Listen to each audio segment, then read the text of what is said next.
Sir पिछली हाँ, recording नहीं हो पाएगी, आज भेज नहीं पाऊंगा। पिछली रिकॉर्डिंग नहीं हो पाएगी। हाँ सर, वो स्टॉप हो गई एकदम कन्वर्ट होते हुए, मैंने ना स्टॉप दबा दिया बाय चांस। अरे यार, आज वेदांत। गलती हो गई। चलो, तो बच्चों सुन ही लिया होगा आपने, रिकॉर्डिंग नहीं मिलेगी। जो अभी हमने सेशन लिया उसकी रिकॉर्डिंग नहीं मिलेगी, इसकी मिलेगी। ये रिकॉर्ड हो रहा है, ठीक है। तो मैंने अब प्रेशर फिक्स कर दिया। प्रेशर फिक्स करने पे ये आ गया वॉल्यूम 1, ये आ गया वॉल्यूम 2, ये आ गया वॉल्यूम 3। अब V3 जो है साफ साफ देखने में जा रहा है किधर जाने पे वॉल्यूम बढ़ता है। तो V3 बड़ा है V2 से, और V2 बड़ा है V1 से। और यानी कि अगर V3 बड़ा है तो उसका टेम्परेचर जो है, ये वाला चीज, ये T3 पे है, तो T3 भी बड़ा होगा। क्यों सर? अरे वॉल्यूम और टेम्परेचर में भी रिलेशन देखो कैसा है, डायरेक्टली। तो वॉल्यूम बढ़ा तो टेम्परेचर भी बड़ा होगा, इसलिए सेम रिजल्ट आएगा चाहे आप किसी भी चीज को फिक्स कर दो। पहले प्रेशर को फिक्स, वॉल्यूम को फिक्स किया था, अब प्रेशर को फिक्स किया।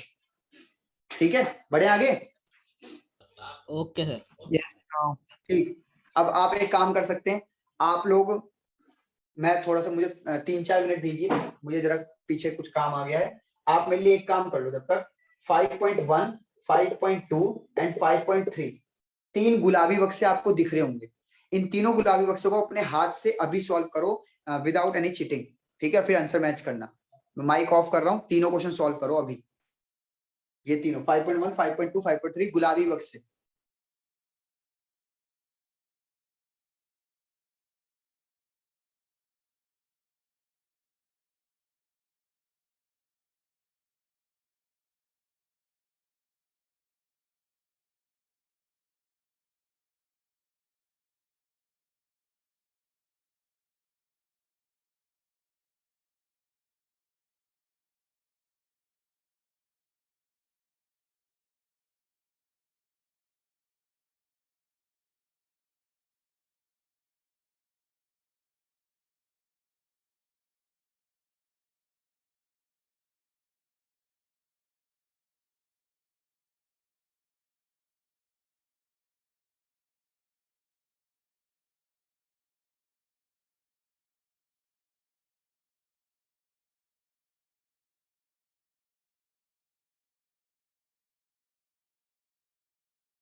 बच्चों हो गया? Sir yes sir. हाँ, सर 5.3 वाला जो आपने बोला वो तो आइडियल गैस इक्वेशन वाला वो है pink box. P1 V1 upon T1 वाला है वो।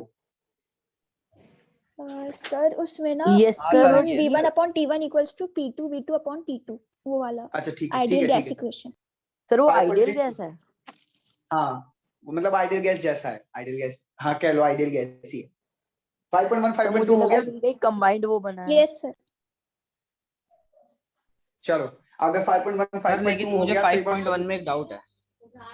क्या डाउट है सर मतलब मेरा आंसर उससे मैच नहीं कर रहा। फिर मैंने देखा यार? मतलब नहीं तो मैंने उसके सोल्यूशन में देख लिया कि सोल्यूशन में क्या दिक्कत है।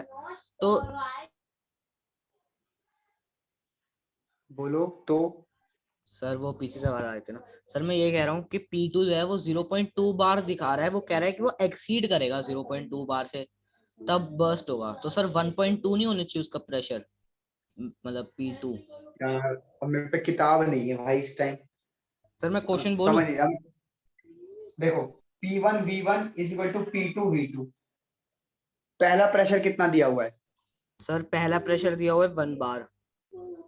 1 ठीक है। वॉल्यूम कितना दिया हुआ है उस पे? 2.27 लीटर। 2.27 लीटर। अच्छा P2 कितना दिया हुआ है?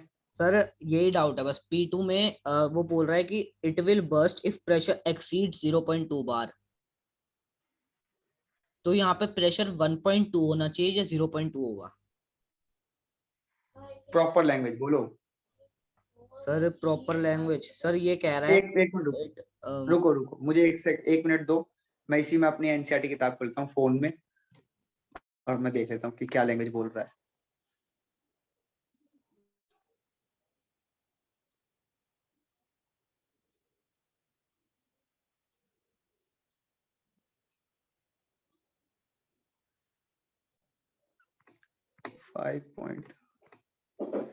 ये तो एनसीईआरटी खुल गई।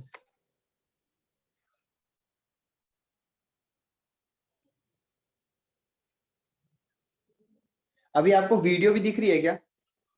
No sir. No sir. अच्छा बस एक सेकंड दो। खुल गई किताब। 5वां चैप्टर।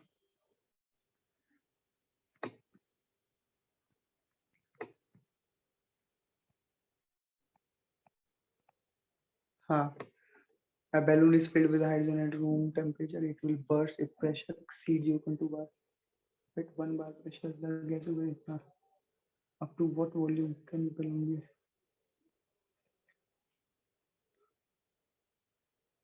बेटा 0.2 बार रखना है। लिमिट है उसकी मैक्सिमम। सर वो ठीक है सर, मतलब वो क्वेश्चन में ये कह रहा है ना एक्सपैंड 0.2 बार तब वो बर्स्ट होगा। तो 1.2 होनी हाँ चाहिए या 0.2 होनी चाहिए, ये डाउट। 0.2 पे पूछा है कि 0.2 पे कितना वॉल्यूम एक्सपेंड कर पाओगे, क्योंकि ओके 0.2 से ज्यादा कर दोगे तो फिर फट जाएगा ना। तो 0.2 मैक्सिमम लिमिट है, वहां तक पूछा है बस। सर मतलब वो ये पूछ रहा है हमारा कितना एक्सपैंड कर सकते हैं हम। हाँ ठीक है सर। ठीक है। सर तो मतलब कि अगर 1 बार प्रेशर होता है तो 22.7 लीटर वॉल्यूम होता है। 2.27 लीटर। Okay sir. 2.27 सर लिखा ये है वो। फिक्स है उसकी वैल्यू? 2.27 लीटर होता है। क्वेश्चन में हाँ फिर चेंज कह हो रहा है कि सकती है अगर ना? 0. फिर कह रहा है 0.2 बार ना उसकी लिमिट है बैलून की, कि अगर तुमने 0.2 से ज्यादा कर दिया तो बैलून फट जाएगा। तो 0.27 पे कितना वॉल्यूम आ सकता है? तो वॉल्यूम आ सकता है 11.35। अब 0.2 पे भी एक तरीके से फट ही जाएगा, तो 0.2 से कम रखना है और वॉल्यूम भी 11.35 से कम रखना है। तो वही देखो लास्ट में लाइन में लिखी है, since balloon burst at 0.2 bar pressure the volume of balloon should be less than 11.35 litre. आगे बढ़े। सर और mm जो होता है वो प्रेशर की भी यूनिट होती है। हाँ 760 mm Hg को 180 m बोलते हैं। ये यूनिट्स हम किसी दिन इकट्ठे करके लिखवा देंगे, कोई बड़ी बात नहीं है, बेफिक्र रहो। चलें आगे चलें। Yes sir. ठीक है। अब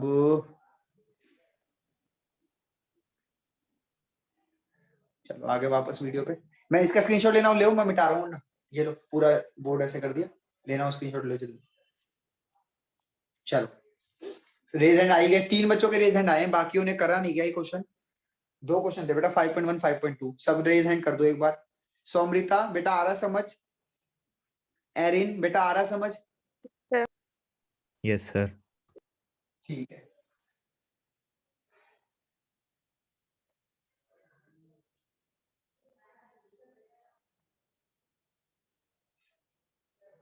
अब देखो, अब ना हम इन सारे लॉस को मिला के एक कंबाइंड लॉ बनाएंगे, और फिर आप ये फॉर्मूले अगर भूल भी जाते हो तो वो फॉर्मूला याद रखना, उसी पे सारे न्यूमेरिकल सॉल्व हो सकते हैं। क्लियर? और वो फॉर्मूला देखो कैसे है, वॉल्यूम के रिस्पेक्ट में करते हैं।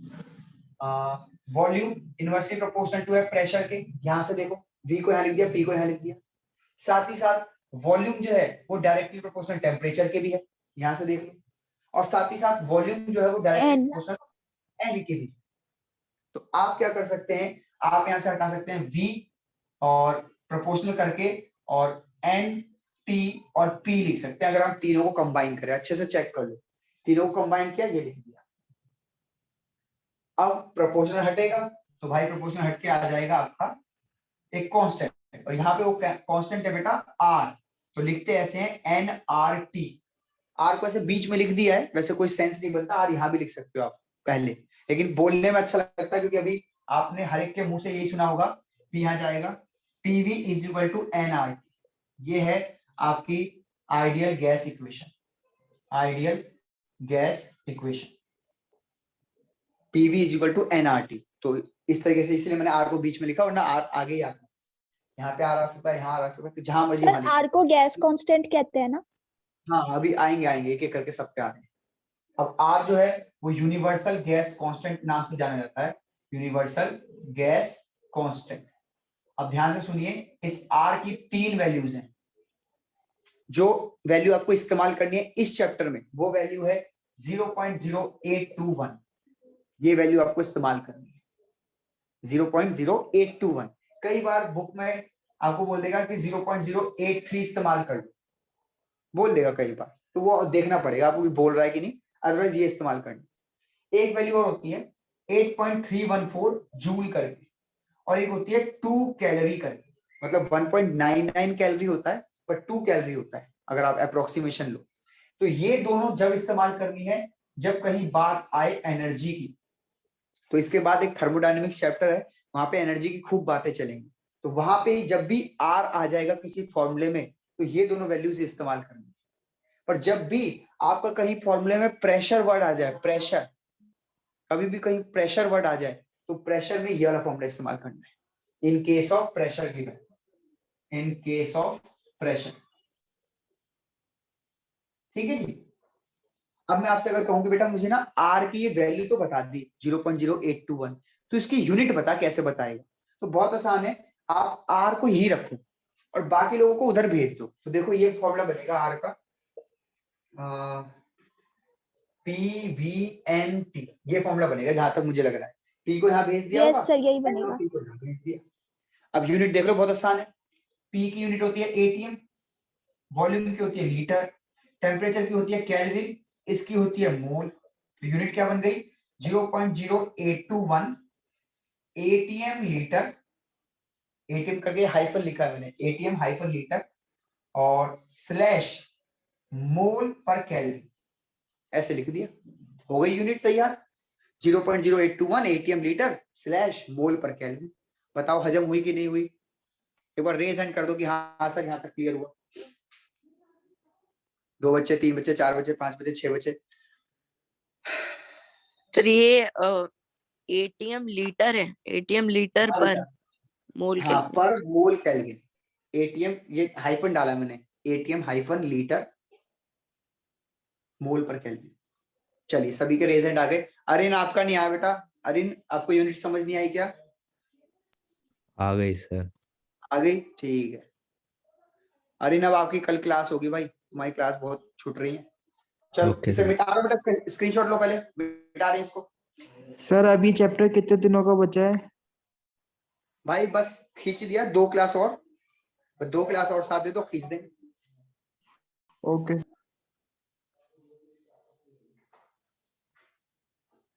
वो तो मैंने आज चैप्टर खींच दिया है, तुम्हें भी पता है कि आज मैंने कितना स्पीड में पढ़ा है, वरना हम 2 दिन से 2 ही लॉ पे पढ़े थे।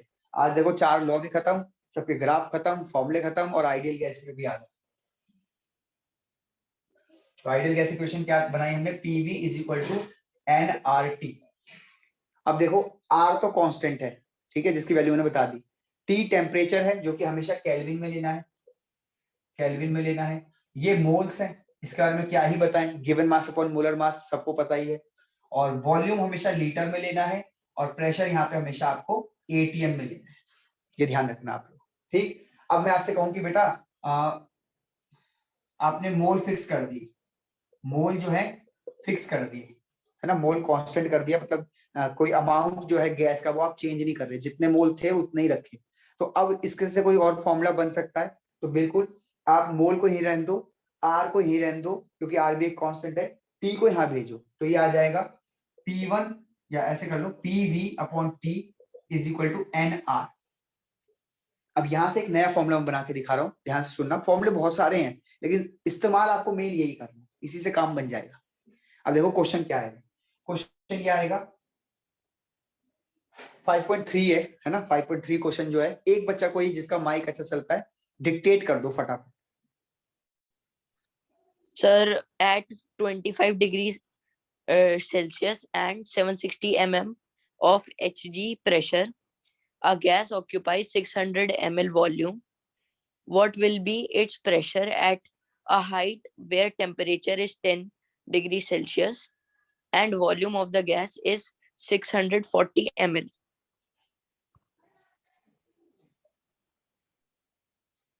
ml ना, ठीक है। देखो ये कह रहे हैं कि एक कंटेनर था, उस कंटेनर में कुछ इन्होंने गैस डाली होगी, कितनी डाली है, 1 मोल 2 मोल 3 मोल 4 मोल बताया नहीं है ना, कुछ भी गैस डाली। कह रहे हैं उस गैस का प्रेशर इतना नापा गया 760 mm ऑफ Hg, टेम्परेचर इतना था उस टाइम पे, और वॉल्यूम 600 ml था, यानी कि यहां से यहां तक वॉल्यूम 600 ml था, ठीक। अब कह रहे हैं कि टेम्परेचर बदल दिया, जितना मैं सुन पाया आदित्य को कि 10 डिग्री से बढ़ा दिया, तो 25 पहले था तो अब 35 हो गया होगा, ठीक। वॉल्यूम 640 हो गया, तो प्रेशर कितना बदला। तो इस क्वेश्चन में बेटा कहीं भी ऐसा नहीं बोला है कि आपने मोल बढ़ाए या घटाए, सेम कंटेनर की बात चल रही है, इसका मतलब मोल फिक्स है। फिर से सुन लो, इस क्वेश्चन में कहीं ऐसा नहीं बोला कि मोल हमने बदल दिए, 4 मोल था तो पहले 5 मोल कर दिए, 10 मोल कर दिया, ऐसा कुछ नहीं बोला, कंटेनर भी चेंज नहीं किया, सेम कंटेनर ही है। इसका मतलब यहाँ मोल फिक्स है और आर तो फिक्स होता ही है। तो अगर मोल फिक्स है, आर फिक्स है, तो यहां से अगर मैं पूछूं कि बेटा इसके एनआर की वैल्यू बता, इस कंटेनर की एनआर की वैल्यू, तो आप कहोगे सर इसका प्रेशर, इसका वॉल्यूम और इसका टेम्परेचर, ये वाली चीज, प्रेशर ये रहा, वॉल्यूम ये रहा, टेम्परेचर ये रहा। हालांकि टेम्परेचर सेल्सियस में केल्विन में कर लेंगे, कोई बड़ी बात नहीं, लेकिन जो ये दूसरा तुमने कंडीशन रखा, इसमें अगर मैं एनआर की वैल्यू पूछूं तो इसमें एनआर की वैल्यू भी तुम यही रखोगे, पी वी और टी, और यहाँ पे प्रेशर कुछ और आएगा, यहाँ पे वॉल्यूम 640 आएगा और यहाँ पे टेम्परेचर ये वाला आएगा। तो एनआर बराबर ये है, एनआर बराबर ये है, इसीलिए एक फॉर्मूला बनता है P1 V1 T1 is equal to P2 V2 T2। अब आप ध्यान से देखो, आपको ये दिया हुआ है, टिक मार रहा हूं, ये भी टिक मार रहा हूं, ये भी टिक मार रहा हूं। T2 आप निकाल लेना 273 प्लस 35 कर लेना, और यहाँ पे T1 निकाल लेना 273 प्लस 25, और क्वेश्चन मार्क है P2। बताओ कर पाओगे कि नहीं, 5.3 जाके पढ़ो दोबारा से और देखो, सर ये चेक करो। mm की फुल फॉर्म क्या होती है? Millimetre of Hg, sir mercury. mm pressure की यूनिट कैसे होती है? ये वो तो लेंथ मरकरी की की, होती है। ये मरकरी के रिस्पेक्ट में नापी गई है बेटा, कि मतलब इतने दबाव पे मरकरी का जो लेवल है वो कितना हाइट पे उठा, मरकरी का लेवल कितना हाइट पे उठा। इसको कभी डिटेल में कभी मैं वीडियो बनाऊंगा इन पे कि कैसे नापी जाती है, अभी सर तो बस ये यहाँ पे यूनिट ऐसे ही याद कर लो। यहाँ पे T2 हाँ बेटा, 10 प्लस 273 है। क्या क्या बोला, 10 प्लस 273 है T2। अच्छा, तो ये इसका मतलब टेम्परेचर 10 डिग्री कर दिया है, 10 डिग्री से बढ़ाया नहीं है, 10 डिग्री कर दिया है। यस सर, वे तो फिर तो टेम्परेचर भाई इज 10 डिग्री सेल्सियस। ठीक है, तो फिर 10 लिख लो, फिर तो तुम यही टोक देते मेरे को पहले, ये 10 है। जल्दी जल्दी पढ़िए, यहाँ से देखिए, स्क्रीनशॉट लेना हो स्क्रीनशॉट लीजिए और फिर एक बार रेज हैंड करिए। 2 बच्चों ने तो रेज हैंड कर दिया, मतलब उन्हें समझ भी आ गया और शायद वो इसका आंसर कर लेंगे। आप यकीन नहीं मानेंगे, ये question as it is paper में आ जाएगा आप लोगों के, तो प्लीज इनको एक बार हाथ से कर जरूर लेना, मल्टीप्लाई करके, काटा पीटी करके, तब।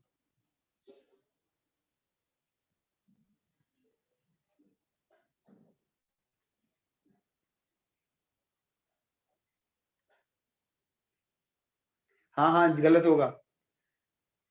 अनुराग कह रहे हैं कि सर सेल्सियस में लें तो गलत होगा क्या? बिल्कुल गलत होगा। आपको यूनिट इसलिए तो डिसाइड करके दिया है, केल्विन में आपको लेना है। जहां भी टेम्परेचर की बात होगी, इन केस आगे भी तक के लिए बता रहा हूँ, फ्यूचर तक के लिए भी, जहां भी बात होगी आपको केल्विन और सेल्सियस, और इसका जो डिटेल है वो हमने लास्ट वीडियो में आपको समझा दिया था कि केल्विन की शुरुआत कहाँ सर? से हुई। ठीक, चलो मिटा दो। हाँ सर ये बेटा। जो हमने सेकेंड लास्ट लॉ पढ़ा, उसका कोई ग्राफ वगैरह नहीं बनेगा? मतलब ग्राफ तो बनेगा पर उसके ग्राफ कुछ कहेंगे नहीं हम? ये वाला कह रहे हो क्या? Sir Avogadro, yes sir, yes sir. नहीं बेटा, इसको तो देखो, प्रेशर टेम्परेचर दोनों कांस्टेंट है। प्रेशर के लिए आइसोबार वर्ड यूज होता है और टेम्परेचर के लिए आइसोथर्मल यूज होता है, आइसोथर्म। तो दोनों में से कोई भी इस्तेमाल हो सकता है फिर तो आपको ध्यान रखना है कि आइसोबार आइसोथर्म दोनों है, ये कोई स्पेसिफिक नहीं है ओके सिंगल। सर। ठीक, अब बच्चों आपको ना एक हेडिंग दिख रही होगी, डेंसिटी करके कुछ 5.3 के नीचे ही होगी शायद, डेंसिटी करके कुछ देखो। Density and molar mass of a gaseous substance. हाँ हाँ हाँ हाँ, तो इस पे एक क्वेश्चन आता है, इसका डेरिवेशन भी आता है और इसका क्वेश्चन भी आता है। तो देखो क्या है, बहुत आसान है।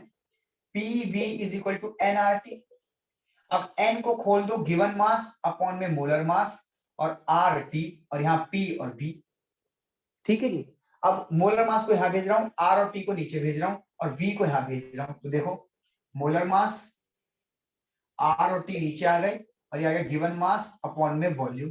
देख लो, आराम से चेक कर लो। R और T को यहाँ भेज दिया, मोलर मास को ऊपर भेज दिया ये रहा, और V को नीचे भेज दिया गिवन मास के। अब मास अपॉन वॉल्यूम जो होता है वो डेंसिटी होता है। तो यहां से डेंसिटी का एक फॉर्मूला आ जाता है, pressure into molar mass upon में R इनटू T। लो जी, ये डेंसिटी का रिलेशन आ गया, प्रेशर के साथ भी मोलर मास के साथ भी। आराम से चेक कर सर लो। सेकेंड लास्ट लाइन एक बार बता दो। बेटा उल्टा कर दिया मैंने, इधर उधर भेज दिया सबको। देखो मोलर मास को यहाँ भेज दिया P के पास, तो ये रहा। R और T को यहाँ भेज दिया P के पास, तो ये रहा नीचे। डिवाइड में जाएंगे, ऊपर है ना तो नीचे जाएंगे। वॉल्यूम इसके साथ में था तो वॉल्यूम नीचे जाएगा, देखो ये रहा। और फिर given mass upon molar mass, sorry given mass upon volume density होता है। तो एक रिलेशन आ गया। अब आप किताब में चाहे तो चेक कर सकते हैं। अगली हेडिंग बताएं जरा, डेंसिटी के बाद क्या हेडिंग है? Sir Dalton's law of partial. अब Dalton's law of partial pressure को हम अगली क्लास में करेंगे बच्चों। तब तक आपका बस ये होमवर्क है, एक प्लीज होमवर्क सुन लो कि पीछे के एक्सरसाइज के क्वेश्चंस में जाना, बैक एक्सरसाइज के क्वेश्चन में, और 5.1 से जरा शुरू करना।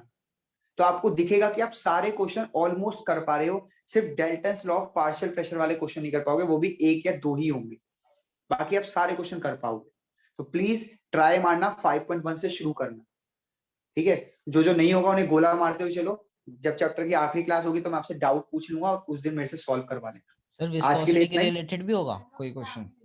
नहीं, viscosity, surface tension, liquefaction of gas, इससे कोई रिलेटेड नहीं होगा न्यूमेरिकल। ठीक है, चलो आज के लिए इतना ही, मिलते हैं अगली क्लास में। Good evening, bye.